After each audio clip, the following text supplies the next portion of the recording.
Chhattisgarh police को एक और बड़ी कामयाबी तब हासिल हुई जब 22 सितंबर 2025 को केंद्रीय कमेटी के 2 सदस्यों को एक साथ पुलिस ने अबुझमाड़ के जंगलों में मुठभेड़ में मार गिराया।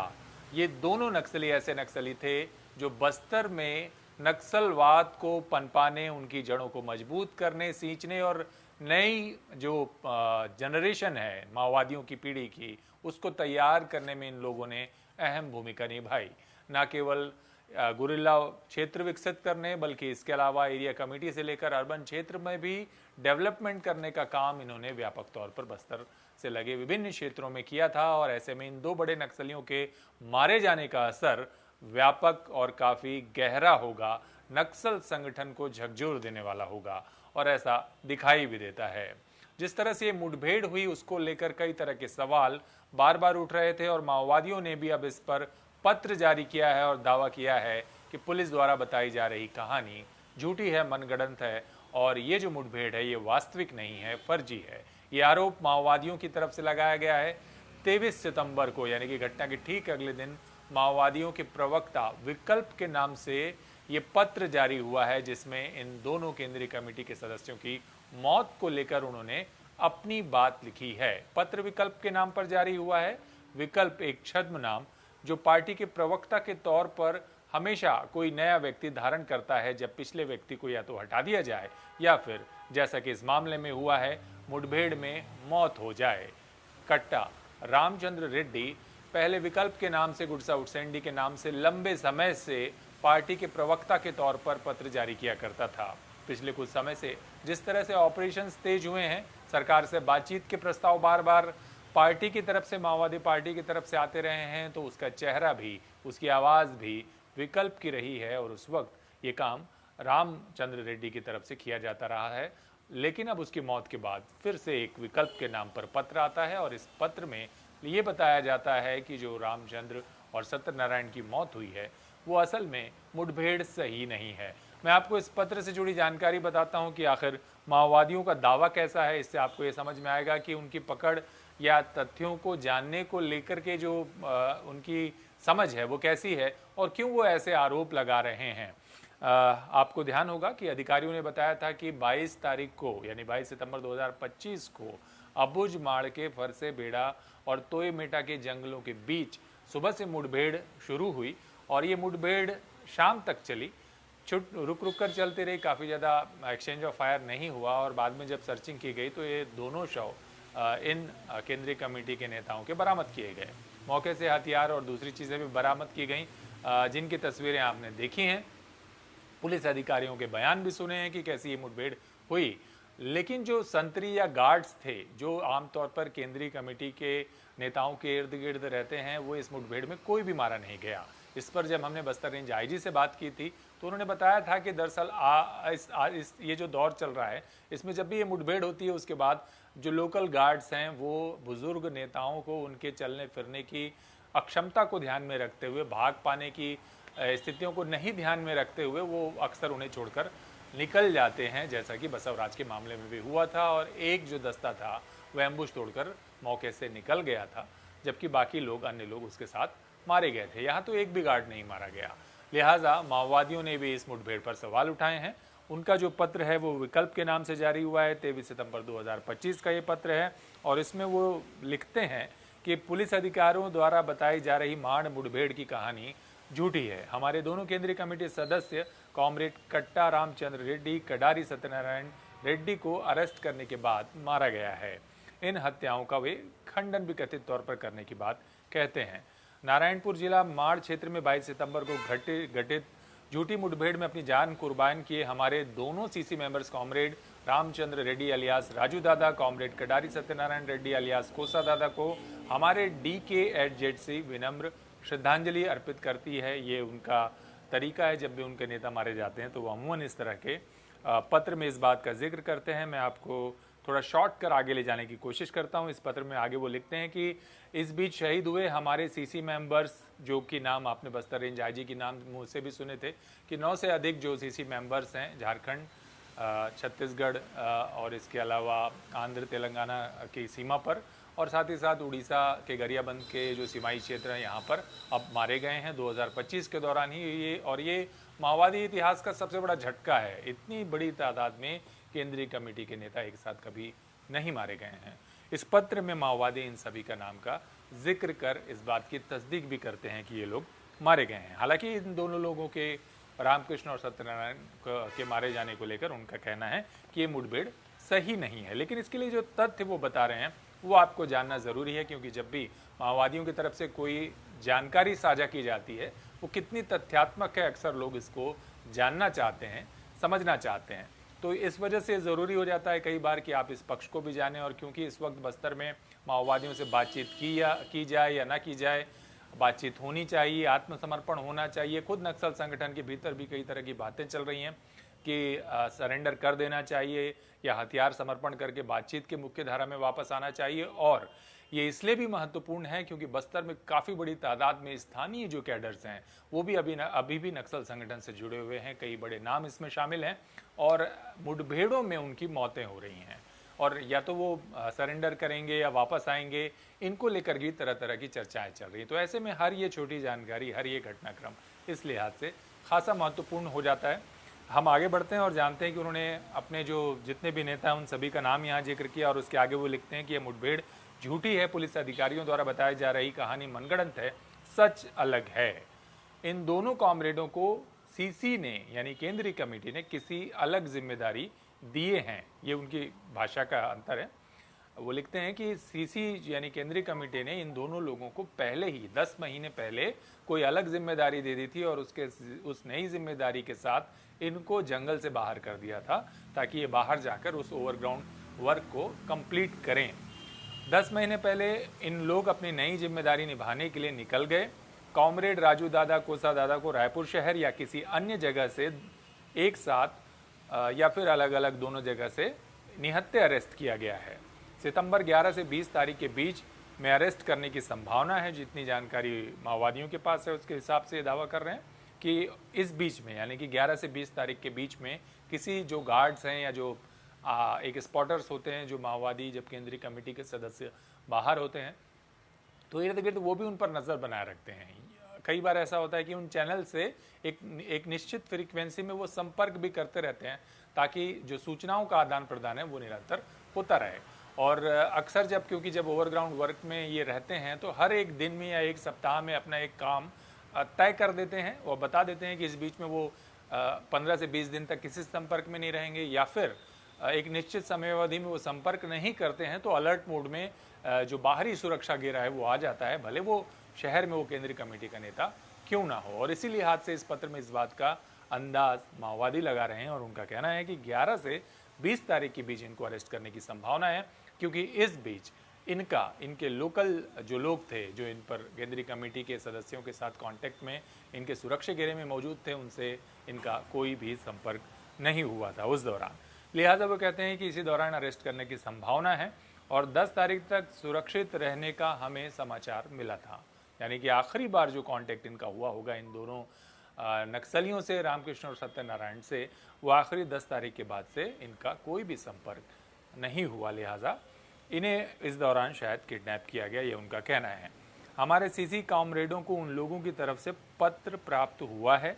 अरेस्ट करने के बाद पार्टी के गोपनीय समाचार के लिए इन्हें यातनाएं दी गई होंगी यानी कि ये अनुमान में कह रहे हैं। आखिर 22 तारीख को माड़ इलाके में लाकर हत्या किया गया है। इन हत्याओं के लिए 21 तारीख से माड़ में एक बड़ा अभियान लॉन्च किया गया है जो अभी भी जारी है। ये पुलिस ने भी बताया था कि बहुत सी जानकारियां ऐसी हैं घटना स्थल से जुड़ी हुई जिनके बारे जो हम साझा नहीं करेंगे अभी, क्योंकि अभी यहाँ पर ऑपरेशन जारी है, सर्चिंग जारी है। इन कॉमरेडों को अरेस्ट करने के बाद कानून के तहत कार्रवाई किया जाना चाहिए था। इन झूठी मुठभेड़ को सभी को विरोध करना चाहिए, ऐसा इनका कहना है। आगे वो लिखते हैं कि कॉमरेड राजू दादा, कॉमरेड कोसा दादा के परिवारजनों, मित्रों के प्रति हमारी एसजेडसी की संवेदनाएं हैं और लगातार इन नुकसानों से पूरा क्रांतिकारी शिविर बेहद चिंतित है। बार बार इनके पत्रों में स्पष्ट है कि जितना नुकसान पार्टी को हो रहा है उससे इनकी चिंता होना लाजमी भी है, स्वाभाविक है। अब तक जिस तरह से लंबे समय से नक्सलवाद या माओवाद ने बस्तर दंडकारण्य के क्षेत्रों पर एक दबदबा कायम कर रखा था, ये पहली बार ऐसा है कि वो विवश दिखाई देते हैं, कमज़ोर दिखाई दे रहे हैं। तो ये तो हुआ है यहाँ और इसी वजह से इनकी चिंता है। हम सब ज़रूर याद रखेंगे कि आगे जो कॉमरेड इस तरह से मारे जा रहे हैं, उनके जो उद्देश्य हैं उनको ध्यान में रखते हुए आगे कुछ करें। खुफिया विभाग वाले उन लोगों तक कैसे पहुंचा होगा? अब ये यहाँ पर ये वो बता रहे हैं कि आखिर ये कैसे हुआ होगा कि इन लोगों तक इनकी सुरक्षा में सेंध मारी गई और यहाँ तक जो पुलिस है वो पहुंची, कैसे पहुंची? तो वो लिखते हैं कि खुफिया विभाग वाले उन लोगों तक कैसे पहुंचा होगा, हमारे पास जितना समाचार है उस आधार पर संभावनाओं के बारे में हम बताएंगे। मीडिया से अलग अलग तरीके की खबरें चल रही हैं जिसे देखकर यह विवरण हमें देना पड़ रहा है। पहला विषय, कॉमरेड राजू दादा और कोसा दादा कुछ समय पहले से गुरिल्ला बलों के साथ जंगलों में नहीं हैं। यह जानने वाले कई लोग पुलिस के सामने आत्मसमर्पण किए हैं। यानी कि बीते 10 महीनों के दौरान अगर उनको अलग जिम्मेदारी दी गई थी और इससे पहले भी संभवतः वो अन्य वजहों से संगठन से बाहर थे, जंगल से बाहर थे और जो प्लेन एरिया है वहाँ कहीं छुपकर उस पार्टी की जिम्मेदारियों को पूरा कर रहे थे। आपको अगर ध्यान हो, आपने, हालांकि मैंने कभी इस बात का जिक्र नहीं किया पर लंबे समय से मेरी जानकारी में है, क्योंकि कुछ विवरण आने शेष थे लिहाजा मैंने ये इस पर बात नहीं की। पर जहाँ तक मुझे याद है फरवरी 24 के आसपास एक डॉक्यूमेंट माओवादियों के पोलित ब्यूरो और केंद्रीय कमेटी के नेताओं ने जारी किया था जिसमें उन्होंने बताया था कि जो वर्तमान पार्टी के हालात हैं पूरे देश भर में, उस लिहाज से बहुत ज़रूरी है कि स्ट्रेटेजिक तौर पर रिट्रीट किया जाए। इस वक्त मुठभेड़ या आमने सामने की लड़ाइयों से बचा जाए, सुरक्षित ठिकानों तक जाने की तैयारियों पर विचार किया जाए। शीर्ष बड़े नेता और ऐसे वैचारिक नेता जो पार्टी के लिए बेहद महत्वपूर्ण है, उन लोगों को ऐसे सुरक्षित ठिकानों पर ले जाने की आवश्यकता है ताकि पार्टी को गंभीर क्षति से या नुकसान से बचाया जा सके। डॉक्यूमेंट के एक हिस्से का ये पार्ट भर है, उसका विवरण काफ़ी अलग है। पुलिस के पास भी ये डॉक्यूमेंट है लेकिन पुलिस भी इसे सार्वजनिक नहीं कर रही है, पर जल्दी मैं कोशिश करूंगा कि इसका जो भी संपूर्ण विवरण है आप तक पहुंचाने की कोशिश करूं। लेकिन ये इसी का एक हिस्सा है जिसकी वजह से ये बात यहाँ पर वो लिख रहे हैं और बता रहे हैं कि इन दोनों नेताओं को काफ़ी लंबे समय से, यानी कि घटनाक्रम जब ये चल रहा था उसी दौरान इन्हें यहाँ से गुरिल्ला जोन से बाहर भेज दिया गया था। इस बात की पूरी संभावना है कि इन दोनों नेताओं को ये जिम्मेदारी दी गई होगी कि पार्टी के जो अलग अलग कैडर्स हैं, पूरे देश भर में बड़े शीर्ष कैडर्स हैं, उनको कैसे सेफ जोन्स में या हाइडआउट्स में ले जाया जाए। ऐसे हाइडआउट्स भी बनाए जाने की जानकारी थी जहां तक पुलिस की दखल नहीं है या पुलिस आसानी से वहां पर उन लोगों को ट्रेस नहीं कर पाती। तो एक वजह ये भी हो सकती है, दूसरी वजह ये भी हो सकती है कि जिस तरह से अलग अलग जो मोर्चे हैं जो एक तरह से माओवादियों की शांति वार्ता ऑपरेशंस को रोकने के लिए या सरकार के सामने पेशकश के लिए काम कर सकते हो, उन सभी को जंगल से रहते हुए जो माओवादी नेता हैं वो ना कांटेक्ट कर पा रहे थे, ना उनसे कोऑर्डिनेशन बना पा रहे थे, ना सरकार से वो सही तरीके से स्ट्रेटेजिक डील करने की स्थिति में थे। लिहाजा संभवतः इस तरह के कार्यों को देते हुए इन दोनों नेताओं को बाहर भेजा गया था।